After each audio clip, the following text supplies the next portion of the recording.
दरबार में भी अगर आप संकोच करेंगे, शर्म करेंगे तो कैसे काम चलेगा है?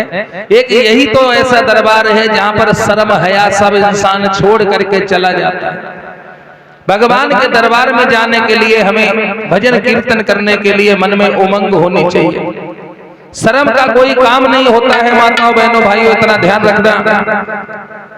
तो मेरा कहने का मतलब यही है कि दरबार में बैठे हो, दरबार में कहीं भी जाओ, चाहे बेशक 1 घंटे के लिए जाओ, लेकिन जाओ तन मन से। और दूसरी बात, कहीं पर भी भजन कीर्तन होता हो या भगवान की व्यास गद्दी लगी हो, तो हमने एक चीज यहाँ पर गौर की है। ये मत कहना, हमें सवेरे बताया गया कि लोग जानते नहीं है, इस चीज को बता देना चाहिए आपको।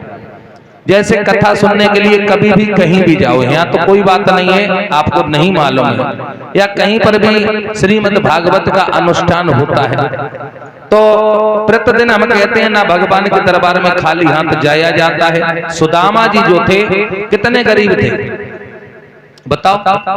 सुदामा जी भीख मांग करके गुजर करते थे, और जब भगवान के यहाँ भगवान से मिलने गए तो चावल उनकी पत्नी ने मांग करके भेंट दिए भगवान के लिए, कि भगवान के घर कभी खाली हाथ नहीं जाया जाता है। लिख रहे हैं, कभी गुरु पिता और मित्र इनसे जब भी मिलने जाओ तो कुछ ना कुछ भेंट जरूर लेके जाओ। आप लोगों को नहीं जानकारी है तो हम बता दे रहे हैं, अगर घर में रुपया पैसा नहीं है, तंगी चल रही है, कोई जरूरी नहीं कि भगवान की ये जो गद्दी लगी हुई है इस पर पैसा चढ़ाओ। घर से देखो आटा है सबके घर में, पंजीरी का प्रसाद बना लो, ज्यादा नहीं 1 टिफिन बना लो, पंजीरी का प्रसाद वो तो घर में बन जाता है ना, उसे ला करके भगवान को अर्पित करो।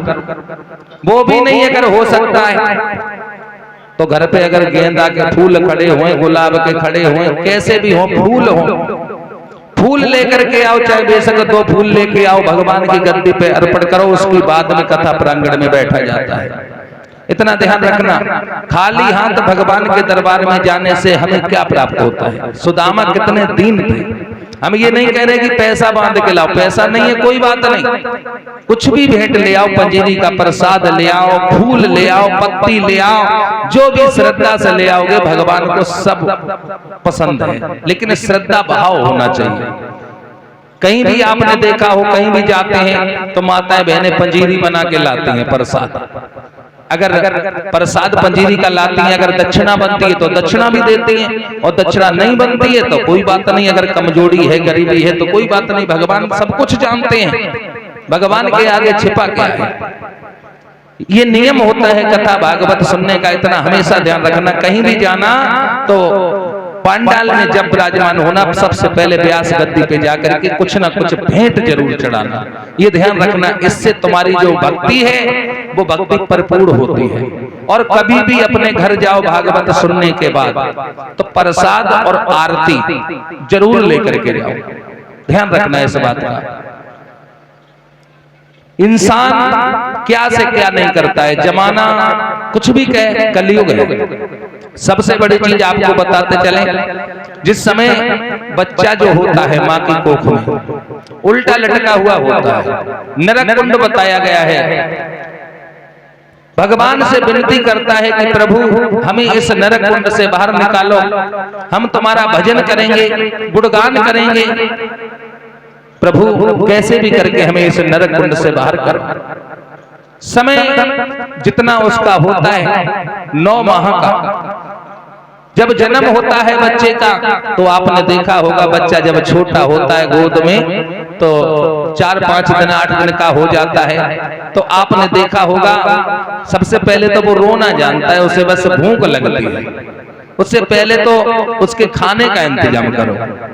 उसके बाद घर में दीपक जला के रखना। कभी भी अगर बच्चा रोता है, छोटा है और रो रहा है, तो दीपक जला के रख देना, तो उस ज्योत में उसे भगवान के दर्शन होते हैं, वो ज्योत से बच्चा चुप हो जाता है। कभी भी गौर करना है इस बात को, और बहुत टकटकी लगा के उस ज्योत को देखेगा। बालकपन बीत गया, जब पेट में भूख दौड़ी तो रोना शुरू हो जाता है, फिर उसे कुछ नहीं भाता है, सिर्फ पेट भरते रहो, दूध पिलाते रहो। थोड़ा बड़ा हुआ खेल कूद में उसका समय निकल जाता है। खेलने कूदने में उसे ये ज्ञान नहीं रहता है कि हमें क्या करना है, हम किस लिए आए हैं। बचपना बीत गया, जवानी आ गई, और जब जवानी आती है तो विवाह शादी घर वाले कर देते हैं। जब शादी हो जाती है तो बच्चों और बीवी के साथ सब कुछ भूल जाते हैं। भगवान कहाँ है, भगवान का गुणगान करना है या नहीं करना है, कुछ याद नहीं रहता है। उसके बाद जब बुढ़ापा आता है, बुढ़ापा जब कोई साथ नहीं देता है, न नाती साथ देता है, न बेटे साथ देते हैं, न बहू साथ देती है, और ना ही बेटी साथ देती है, तब प्रभु की याद आती है कि प्रभु हमने कौन से ऐसे अपराध करे, हे भगवान, हे भगवान, अब जब मेरी मट्टी समेट ले, अब हम पे जो दुख झेले नहीं जाता। हमने पता नहीं कौन से अपराध करे, कौन से पाप करे। फिर ये विनती करते हैं भगवान से, तब भगवान हंसता है। भगवान कहता है जो कर्म तुमने किए हैं उसका फल तुम्हें ही मिलेगा, दूसरे को नहीं मिलेगा। तुमने वायदा किया था कि जन्म लेने के बाद तुम हमारा गुणगान करोगे, भजन करोगे, कीर्तन करोगे, लेकिन आज जब तुम पे चौथी अवस्था आ गई। जीवन के 4 पल होते हैं, 4 पल। 4 पल कौन कौन से होते हैं? एक लड़कपन, एक जवानी, और एक ग्रस्त, और एक बुढ़ापा। लोग फंस जाते हैं इन जंजालों में, लेकिन बुढ़ापा एक ऐसी चीज होती है जिसमें फंसने के बाद इंसान निकल नहीं सकता है। कहां जाओगे, निकल न चलने लायक रहे,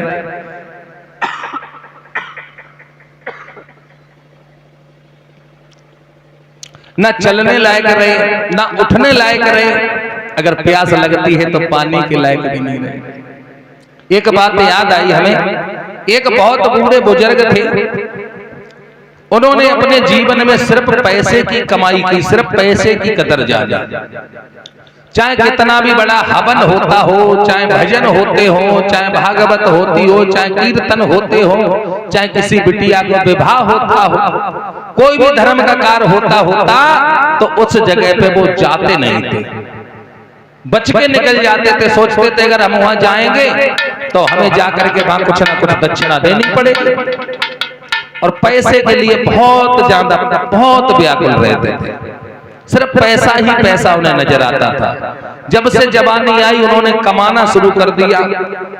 कमाते रहे, इकट्ठा करते रहे, कमाते रहे, इकट्ठा करते रहे। न कभी ढंग से खाना जाना, न पहनना जाना, और न दान करना जाना। मान बने जाए अगर आए गए तो उनसे भी मुंह मोड़ के कहीं खेतने की तरफ निकल जाते थे कि यहाँ जो चले जाएंगे उसकी बात आएंगे, अगर इनके पैर छुएंगे तो इन्हें दक्षिणा देनी पड़ेगी। ये स्वभाव था उनका। धीरे धीरे धीरे धीरे जवानी ढल गई, लड़के हो गए, लड़कों का विवाह हो गया, नाती हो गए, अब और बुजुर्ग वो हो गए। जब बुजुर्ग हो गए, उनके मुंह से कभी भगवान का नाम गुणगान नहीं आया। जब बुढ़ापा आया तो उनका जो मुंह था ऑटोमेटिक भगवान की कृपा से उनकी आवाज जो थी वो आवाज चली गई। अब अगर उन्हें प्यास लगती तो पानी नहीं मांग पाते, और भूख लगती तो खाना नहीं मांग पाते, अगर दर्द होता तो दर्द नहीं बता पाते। परेशान। अब लड़का की बहू, नाती की बहू, सब परेशान। दिन भर बेचारे खुल खुल करते और वहीं पड़े रहते। एक दिन नाती की बहू बोली, क्योंकि आजकल मॉडल जमाना है, कि सुना अपनी सास से कि जे डोकरा अब हम पे बर्दाश्त नहीं हो, जे दिन भर थुक थुक थुक थुक यहीं करते रहते, ना हम खाना खा पाए, ना बना पाए, इनका इंतजाम कहीं अंत कर दो। शाम को कई बिटिया चिंता मत करो, तुम्हारे ससुर जी आ जाए तब इंतजाम करेंगे। उसी समय शाम को जब वे बड़े बूढ़े थे, उनके लड़का आए, उनके नाती के ससुर, यानी नाती बहू के ससुर। तो उनसे कहा गया ये प्रस्ताव कि पिताजी को ऐसा करो, ऊपर वाले कमरा में शिफ्ट कर दो, एकांत में पड़े रहेंगे। लड़का कहने लगा अगर पिताजी को वहां शिफ्ट कर दिया, कहीं इन्हें प्यास लगी तो ये बोल पाते नहीं, तो बताओ पानी कैसे मांगे, कहीं भूख लगी तो ये कैसे आवाज लगाएंगे, तासे नहीं सामने पड़ा रहता। तो ले नाती आएगो, नाती कहने लगो पापा एक जुगाड़ बताए कहीं ऐसो करो एक घंटी नीचे लगाए दो, बड़ी सी घंटा एक नीचे लटकाए दे और बा घंटी लग जाए और बाकी डोरी जो है खींच के बब्बा के डिगन पहुंचा दे। बब्बा को अगर काऊ चीज की जरूरत हो तो भाई डोरी पकड़ खींच दो करे, सो कोई न कोई ऊपर चलो जाओ करे, पूछे आओ करे कि हाँ बब्बा कछ मांगे रहे, और बब्बा बताए दो कि हाँ अगर पानी चाहिए तो एक दाव बजाए, खाना चाहिए तो 2 बार बजाए, अगर दर्द परेशानी है तो खतरा की घंटी 3 बार बजाए, समझ जाएंगे। इतनी बात कह के उन्हें बड़े बूढ़े को बेचारे को ऊपर छत पे डाल दो, एक कमरा बनो बा मिट्टी न पड़ी, सब जिंदगी कमाई करी, एक पैसा दान नहीं करो, सब इकट्ठो करते लड़का नातरीन के लिए। आज उनके लिए व्यवस्था कैसी करी, ऊपर एक कमरा बनाए, उसमें टीन पड़ी हुई है, जेठ बैसाख को महीना, कोई इंतजाम नहीं, क्या होगा ऐसे पैसे का। तो आज बुढ़ापा एक दिन हर किसी पे आता है, हर किसी के हाथ पैर बंद होते हैं। जीवन में हमें कभी भी दान करने के लिए हाथ पीछे को नहीं हटाने चाहिए। जितना दान करने से धन बढ़ता है, इतना ध्यान रखना। प्रभु कहते हैं तुम 1 कदम हमारी तरफ बढ़ाओगे तो हम 10 कदम बढ़ाएंगे। अगर प्रभु के दरबार में कहीं पर भी, जरूरी नहीं कि हम यहाँ के लिए कह रहे हैं, कहीं पर भी 1 रुपए भी आपने दान किया तो उसका 10 गुना आपको जरूर प्राप्त होगा।